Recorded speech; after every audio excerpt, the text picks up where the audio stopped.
Baik Pak, bisa kita mulai Pak? Ya, siap. Bismillahirrahmanirrahim. Assalamualaikum warahmatullahi wabarakatuh. Waalaikumsalam warahmatullahi wabarakatuh. Alhamdulillah kita bisa bertemu kembali di siang hari ini dari Jumat. Dan acara ini diberikan kelancaran. Hari ini saya dan Diki adalah host dan tak lupa ada kehadiran tokoh narasumber tamu kita hari ini, yaitu the one and only Bapak Kiai Yosef Budiman. Terima kasih Pak sudah berkenan dan ingin meluangkan waktunya. Tentunya kita ingin memperkenalkan terlebih dahulu ke warga departemen siapa narasumber kita. Beliau adalah seorang guru ekonomi di Mandua Bogor sejak tahun 2005 dan juga fasilitator Provinsi Program Pengembangan Keprofesian Berkelanjutan dan Guru Kemenag Republik Indonesia tahun 2021 sampai 2024. Aktif sebagai pengurus MGMP Ekonomi MA Kabupaten Bogor sebagai ketua dan MGMP Provinsi sebagai ketua bidang. Latar belakang pendidikannya S1 Pendidikan Akuntansi di UNS Universitas 11 Maret Solo, S2 bidang Commerce Perdagangan di University of Mysore, India, dan sekarang sedang menempuh pendidikan S3 Administrasi Pendidikan di UPI Bandung. Beliau juga tidak lupa menerima beasiswa ICCR dari pemerintah India dan beasiswa Indonesia Bangkit dari Kemenag LPDP. Tulisannya seputar pendidikan dan keagamaan pernah dipublikasikan di media massa seperti Radar Bogor, Pikiran Rakyat, di Jakarta Post, dan media online lainnya seperti Kompasiana, Akademia, dan akun pribadinya di Facebook serta Instagram. Kita langsung saja, sebagaimana kualitas suatu negara dilihat dari segi pendidikannya. Oleh karena itu, untuk meningkatkan kemampuan dan mengolah sumber daya alam harus dengan pendidikan. Menulis, membaca dari luar dan dalam masyarakat merupakan pengaruh mutlak. Dari dalam adalah bagus gurunya, siswanya, dan lain-lain. Tentunya pengaruh pendidikan bagi kehidupan manusia sangat penting dan berdampak. Sesuai tema besar kita akan membahas mengenai problematika pendidikan di Indonesia. Izin Pak, kita ingin mulai dari bagaimana menurut Bapak gambaran pendidikan di Indonesia. Baik, terima kasih kepada Kang Farhan dan Kang Diki Akmal yang telah memberikan kesempatan pada saya di akun Departemen Fafiku untuk menyampaikan ide dan gagasan. Assalamualaikum warahmatullahi wabarakatuh. Waalaikumsalam warahmatullahi wabarakatuh. Kalau berbicara mengenai masalah pendidikan, saya kira ini sangat luas ya. Kemudian karena luas dan problem di Indonesia banyak, maka harus dipetakan dulu. Karena masalahnya terlalu banyak. Saking banyaknya, kalau diulas itu mungkin tidak akan selesai dalam satu hari. Terlalu banyak masalah. Tapi kalau berbicara masalah ke depan dan apa yang telah dilakukan dan bagaimana harapannya ke depannya, saya kira saya optimis ya, karena pendidikan Indonesia sebenarnya memang belum terlihat hasilnya secara maksimal, tetapi kalau kita perbaiki kemudian laksanakan dengan konsisten, maka saya kan yakin akan banyak perubahan, terutama menyiapkan generasi emas tahun 2045. Kenapa? Karena kalau berbicara pendidikan bukan sesuatu yang instan ya. Kita lihat Jepang itu bisa kita lihat maju saat ini kan sudah memulai sejak dahulu. Ketika Jepang dibom Hiroshima dan Nagasaki, itu kan di situ mulai ada perbaikan-perbaikan, dan setelah beberapa tahun, mungkin 10, 20, 30 tahun terlihat hasilnya. Itu dengan asumsi pendidikannya, sistemnya dirancang dengan baik, dari mulai perencanaan, pembiayaan, perencanaan SDM-nya, kurikulumnya, dirancang dengan baik. Itu bisa terlihat. Nah, di Indonesia kan multiple problem ya, banyak masalah. Karena banyak masalah, maka kita tidak bisa mengharapkan terjadi perubahan secara instan. Ala kulihal, kalau melihat saat ini memang masih jalan di tempat ya. Saya mengutip guru-guru saya di Prodi Administrasi Pendidikan UPI, para guru besar yang banyak melakukan riset dan kebijakan pendidikan.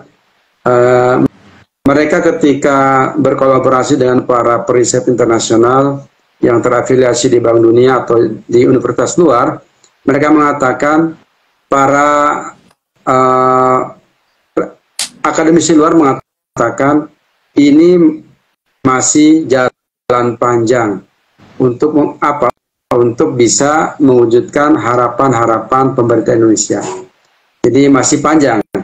Jadi memang tidak bisa instan. Misalnya saya berikan contoh ya, kita berharap hasil dari kurikulum Merdeka tahun 2021 ini terasa saat ini. Saya kira tidak mungkin ya. Kenapa? Karena submission requirement ya, prasyarat untuk majunya belum terpenuhi, walaupun kurikulumnya sudah berulang-ulang berganti. Jadi intinya, sebagai kesimpulan, saya yakin banyak perubahan, tetapi perubahan ini masih jauh dari yang diharapkan. Baik. Kalau indikatornya ekonomi, harusnya kan ketika kemajuan pendidikan meningkat, maka pertumbuhan ekonomi pun biasanya meningkat, ya. Belum lagi di pembangunan. Kan dalam ekonomi ada dua poin ya, pertumbuhan ekonomi dan pembangunan ekonomi. Kalau pertumbuhan ekonomi hanya menghitung kenaikan pendapatan nasional. Kalau pembangunan berarti ada pemerataannya, termasuk masalah pendidikan. Nah di kita masih jauh, masih banyak PR ya. Ini dalam pandangan saya selaku praktisi ya. Kalau pandangan para dosen, para peneliti, saya yakin akan tidak jauh berbeda. Demikian. Baik, mungkin Diki selaku host ada pertanyaan lagi. Baik. Sebelumnya terima kasih Abudi, Pak Budi, Pak atau A ya Pak, bener nyebutnya Pak atau A, Kang mungkin ya. Manggap, Pak Budi aja boleh. Pak Budi ya.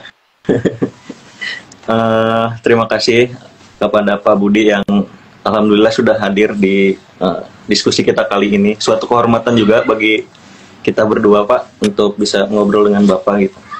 Nah, menyoal tentang pendidikan tadi mungkin sudah dipaparkan oleh Pak Budi mengenai gambaran pendidikan di Indonesia yang ya bisa dibilang masih jauh ya Pak ya dari kata sempurna mungkin gitu.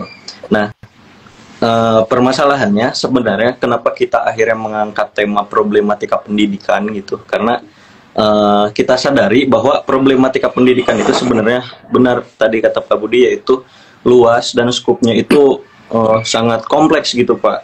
Dari segala sudut pandang apapun kita pasti perlu yang namanya pendidikan gitu, seperti ekonomi, sosial, budaya gitu. Itu pendidikan itu akan menyisip ke situ semuanya gitu Pak. Nah permasalahannya mungkin sebagaimana kita ketahui bahwa data PISA juga menyebutkan bahwa Indonesia itu masih data PISA di tahun 2022 bahwa Indonesia itu masih di peringkat 69 gitu dalam hal skor hasil siswa gitu di tahun 2022 khususnya di bidang sains, di bidang matematika dan di bidang membaca gitu. Artinya kita masih kalah nih Pak dari Thailand gitu, dari Cina gitu, dari Singapura, apalagi Singapura merupakan negara ASEAN yang tertinggi gitu dalam skor PISA-nya gitu. Nah, permasalahannya sebenarnya apa sih Pak yang membuat negara kita itu masih tertinggal gitu dalam hal membaca, terus dalam hal matematika, mungkin terus dalam hal satu lagi dalam hal sains gitu.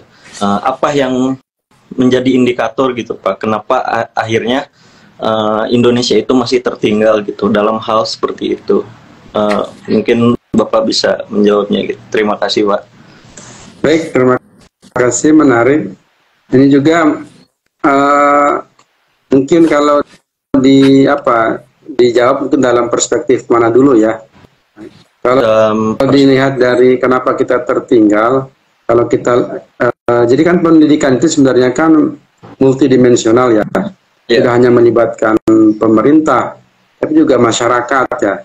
Jadi ada peranata pemerintah, keluarga, masyarakat, kemudian infrastruktur pendidikan kita, suprastruktur pendidikan kita, kurikulumnya bagaimana, kemudian desainnya bagaimana. Ini yang perlu dielaborasi. Saya akan membahas ini aja satu poin ke kurikulum ya. Ini kurikulum Indonesia, kalau berbicara kenapa kita tertinggal ya.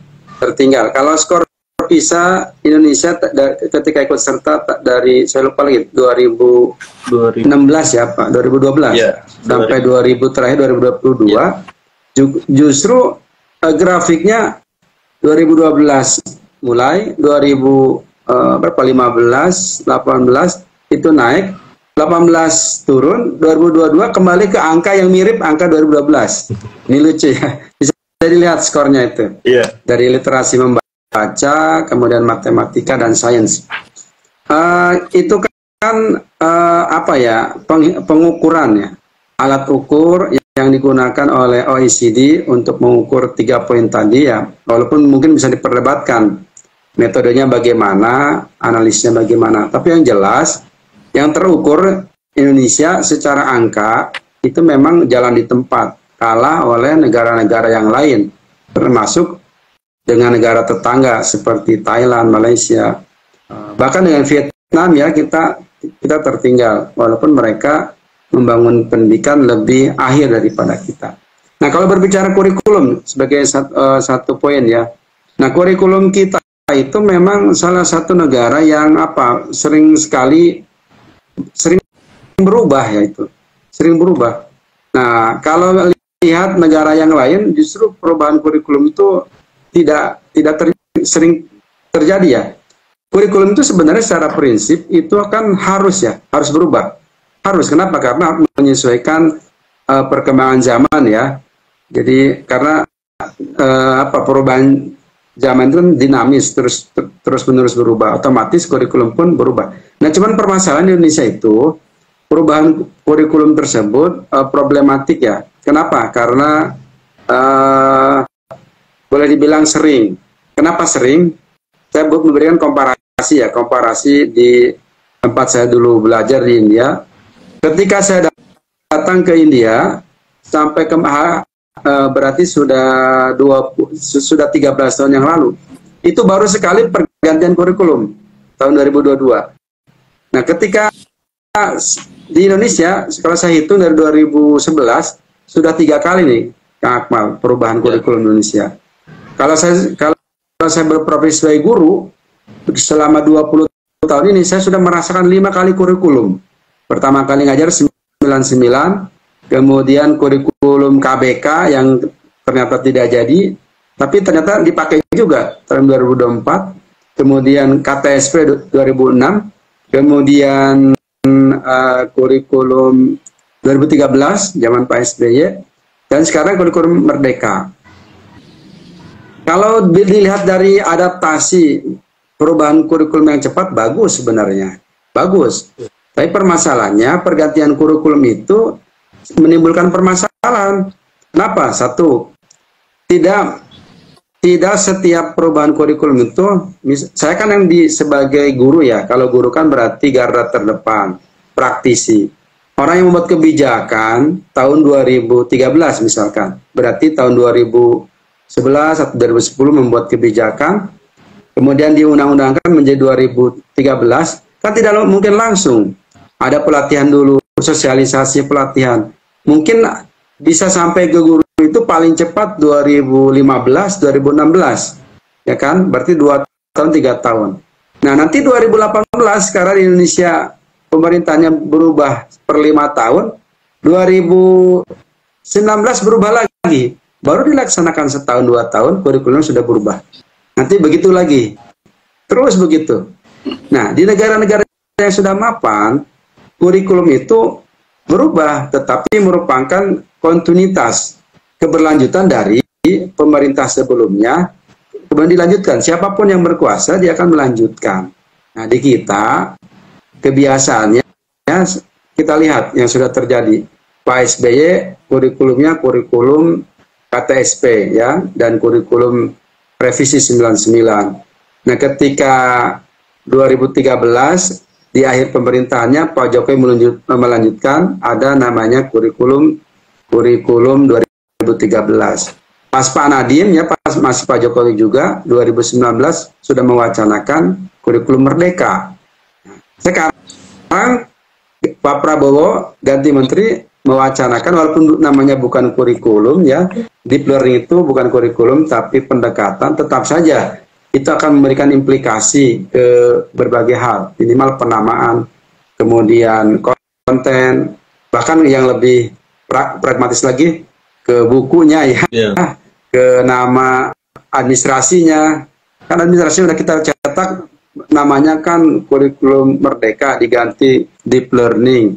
Nah, itu juga akan berimplikasi kepada pembiayaan, kepada macam-macam. Nah, hal itu kan sebenarnya tidak substansial ya. Nama-nama seperti itu, substansinya tidak berubah di kelas. Kan kita selaku guru di kelas paling pokok. Nah, karena kurikulumnya berubah, ibarat air yang mengalir dari hulu ke hilir, dari hulu sudah mengalir, baru mau ke hilir, belum lama di hulunya sudah diganti lagi. Nanti yang di hilir bingung, ini apalagi ganti lagi. Nah, ini menurut saya seringnya pergantian kurikulum itu membuat stagnan sistem pendidikan Indonesia. Salah satunya ya, sebenarnya kompleks banyak. Jadi idealnya sih memang ada pergantian kurikulum ya, betul, karena dari perubahan zaman kan sangat cepat ya, apalagi sekarang. Memang harus direspon, tetapi masalahnya di kita itu infrastrukturnya, SDM-nya kadang-kadang tidak siap dengan perubahan-perubahan tersebut. Akhirnya sosialisasi lagi. Jadi uang untuk sosialisasi dikeluarkan lagi. Baru setahun implementasi sudah ganti lagi. Mubazir jadi uang kita. Nah, kita contoh negara yang sudah mapan, Finlandia, kemudian apalagi misalkan di Jerman, di Inggris. Ya mereka kurikulumnya dari dulu begitu aja. Yang dirubah bukan yang namanya ya, paling dari pendekatannya aja. Tidak merubah secara keseluruhan ya. Jadi Jadi uang itu tidak habis untuk hal seperti itu nih. Kalau di kita kan sudah ganti kurikulum, ganti bukunya, ganti pelatihannya dan sebagainya. Tapi sayangnya mentalnya tidak diganti ya. Mental lama juga. Nah ini. Nah jadi kalau menurut saya Kang Akmal dan Kang Farhan, jadi problemnya banyak. Kalau saya menganalisis dari kurikulum, sering terjadinya pergantian kurikulum itu problematik ya. Menimbulkan banyak masalah ya. Saya selaku guru di lapangan pun merasa bingung. Ini sudah ganti lagi. Yang lama aja belum mantap ya, sudah diganti. Kalau mau jujur, kurikulum 2013 itu bagus. Implementasi di lapangan belum dilaksanakan secara sepenuhnya. Contoh ya, penilaian kognitif, afektif, psikomotorik. Ternyata guru belum bisa menilai 3 poin ini. Karena portofolio terlalu banyak aspek yang dinilai, berat. Ya. Tapi sudah diganti lagi, belum dilaksanakan. Sekarang kurmer. Nah, mungkin kurmer juga banyak yang dikritisi. Ya sebenarnya mau kurikulum kurmer, kurikulum 13 plus minus. Ya. Bagi saya guru ada kurmer menarik loh, menarik. Anak-anak juga senang ya. Dan masalahnya kalau tidak ditindaklanjuti dengan program yang bagus ya, jadi boring juga ya. Kenapa? Karena kita nggak punya inovasi. Bagi guru yang kreatif mungkin menyenangkan karena kita tidak dibatasi ya. Lebih merdeka untuk mengkreasikan, tapi ternyata tidak seperti itu. Jadi problemnya banyak juga ya. Jadi dari aspek kurikulum saja kita sudah problematik ya.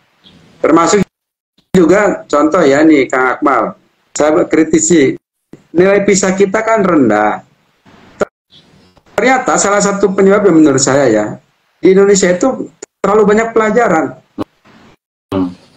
Di SMA itu bisa 16, 17. Di Madrasah Aliyah bisa 20. Ketika saya dulu studi, sering diskusi dengan teman-teman bagaimana pembelajaran di Indonesia. Saya ceritakan di Indonesia itu seperti ini. Berapa pelajaran? Saya bilang kalau di madrasah saya tuh 21 subjects. Langsung melotot ya. 21. Apa nggak mabok itu? Kenapa? Ini gila. Banyak sekali pelajarannya. Itu padahal mereka bukan dari negara maju. Teman-teman saya itu dari negara Asia Tengah, kemudian dari Afrika, kemudian dari Asia Tenggara. Sangat terkaget-kaget. Kok bisa ya di sekolah itu pelajarannya 21 pelajaran?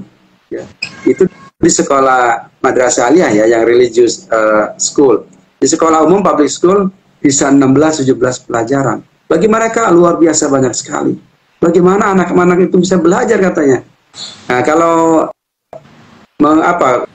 dengan konteks India, di India itu SMA cuma 6 pelajaran, Kang Akmal. 6 pelajaran dengan yang pre-university college, PUC itu pelajaran misalkan kan ada stream ya, stream itu kalau bahasa kita jurusan ya. Ada jurusan science, jurusan commerce, jurusan sosial ya. Saya tanya apa subjeknya. Kalau science itu biasanya yang pokok itu math ya, matematika. Kemudian English, bahasa Inggris, kemudian matematika, bahasa Inggris. Baru tuh ke pelajaran intinya fisika, biologi, kemudian kimia. Ditambah satu lagi, kalau di tempat saya di negara bagian saya tuh dengan bahasa daerah. Bahasa daerah itu misalkan kalau orang Muslim Urdu language, kalau orang setempat namanya bahasa Kannada. Ditambah satu lagi IT. Itu saja 6 pelajaran selama 2 tahun kalau di Pre-University College kelas 10-11. Nah, kalau bayangin aja 6 pelajaran ya, dan setiap hari mereka itu pelajarannya 6. Karena kan masuk jam 7 atau jam 8, jam 2 atau jam 3 selesai. Jadi 1 jam matematika, berikutnya bahasa Inggris, berikutnya fisika, terus begitu. Besoknya begitu. Apa nggak pinter tuh? Setiap hari begitu. Nah, di Indonesia matematika hari Senin, ketemu lagi Jumat, ketemu lagi pelajaran yang lain. Nah, lupa duluan ya, terlalu banyak. Lebih esensial apa ya mungkin itu? Gimana? Maksudnya pelajaran yang sedikit itu lebih esensial. Betul, esensial. Makanya kalau deep learning, saya juga mengkritisi. Apa iya deep learning bisa diterapkan di Indonesia? Kenapa? Kalau deep learning kan berarti kan secara konten pun harus mendalam ya. Sedangkan struktur jamnya tidak dirubah. Apa itu nggak sulit ya? Struktur jamnya tidak berubah. Misalkan matematika hanya 4 jam. Deep learningnya kan guru harus bisa mengkontekstualisasikan pembelajaran di kelas ya dengan contoh-contoh real, ditambah lagi konsepnya. Cukup tidak 4 jam seminggu. Apalagi pelajaran tambahan seperti ekonomi ya, di kelas 10 itu tambahan 2 jam. Bisa tidak konsep ekonomi cuma 2 jam seminggu sekali. Kalau mereka di India itu 6 jam berarti kan, atau 10 jam ya, berarti minimal ada 6 atau sampai 10 jam untuk satu pelajaran. Nah, ini kan beda ya, lebih dalam. Nah, jadi saya bilang, apapun kurikulumnya, apapun metodenya, tidak semudah itu. Kenapa? Karena sufficient conditionnya tidak terpenuhi ya.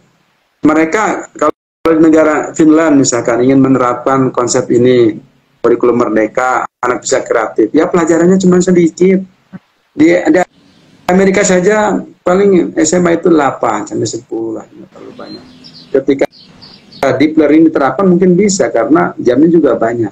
Nah, kalau di kita jamnya sedikit, pengen deep learning, aduh, mimpi juga ya.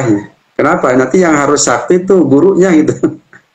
Bagaimana dengan sekolah-sekolah yang terbelakang, yang di kampung, SDM-nya terbatas, infrastrukturnya terbatas, bisa tidak di sekolah yang elit aja yang infrastrukturnya banyak belum tentu kalau waktunya terbatas. Itu gambaran singkat bahwa pendidikan Indonesia mungkin sulit berkembang karena memang kalau diurai itu masalah terlalu banyak gitu ya. Nah, diluruskan di aspek mana dulu. Nah, kalau kurikulum kita perbaiki oke, tapi ingat kurikulum juga harus jelas ya. Kalau andai kata saya misalkan diminta masukan misalnya berandai-andai ini oleh